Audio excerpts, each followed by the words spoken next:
Punjab headlines കാണാം.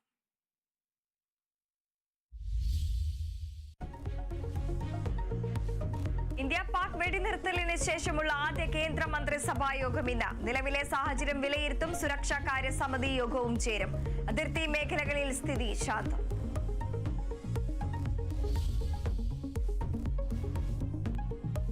രാജ്യത്തിന്റെ 52ാമത് chief justice BR Gavai ഇന്ന് ചുമതലയേൽക്കും. രാഷ്ട്രപതി ദ്രൗപദി മുർമു സത്യവാചകം ചൊല്ലിക്കൊടുക്കും. ജസ്റ്റിസ് KG ബാലകൃഷ്ണന് ശേഷം ദളിത് വിഭാഗത്തിൽ നിന്ന് ചീഫ് ജസ്റ്റിസ് ആകുന്ന രണ്ടാമത്തെ ന്യായാധിപൻ.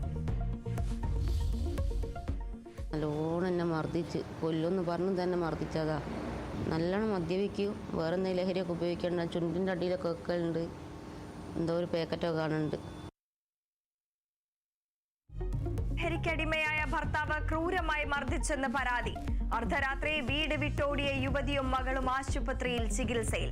ക്രൂരമർദ്ദനത്തിനിരയായത് അമ്പായത്തോട് സ്വദേശി നസ്ജയും മകളും. അക്രമം തടയാൻ ശ്രമിക്കുന്നതിനിടെ മകൾക്കും ഭർത്തൃമാതാവിനും പരിക്ക്. തിരുവനന്തപുരത്ത് ജൂനിയർ അഭിഭാഷകയെ മർദ്ദിച്ച കേസിൽ സീനിയർ അഭിഭാഷകനെ കണ്ടെത്താനാകാതെ പോലീസ്. അഭിഭാഷകൻ ബെയിലിൻ ദാസ് ഫോൺ സ്വിച്ച് ഓഫ് ചെയ്ത് കടന്നു കളഞ്ഞതായി വിവരം. 2 തവണ സീനിയർ അഭിഭാഷകൻ മർദ്ദിച്ചെന്ന് എഫ്ഐആറിന്റെ പകർപ്പ് കേരള വിഷൻ ന്യൂസിന്.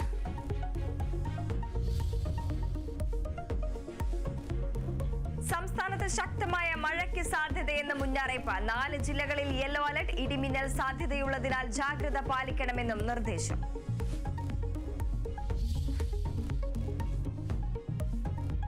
കാസർഗോഡ് അപകട ഭീഷണി ഉയർത്തി മട്ടലായിക്കുന്നും വീരമലക്കുന്നും. ദേശീയപാത നിർമ്മാണത്തിനായി വലിയ തോതിൽ മണ്ണിടിച്ചത് അപകട ഭീഷണിയായി. അശാസ്ത്രീയ റോഡ് നിർമ്മാണത്തിനെതിരെ പ്രതിഷേധവും ശക്തം.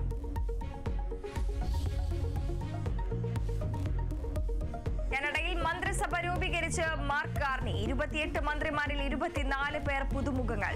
ഇന്ത്യൻ വംശജനായ അനിത ആനന്ദ് പുതിയ വിദേശകാര്യ മന്ത്രി. മനീന്ദർ സിംഗ് സന്ധു അന്താരാഷ്ട്ര വ്യാപാര മന്ത്രി. ആദ്യ മന്ത്രിസഭാ യോഗം ഇന്ന്.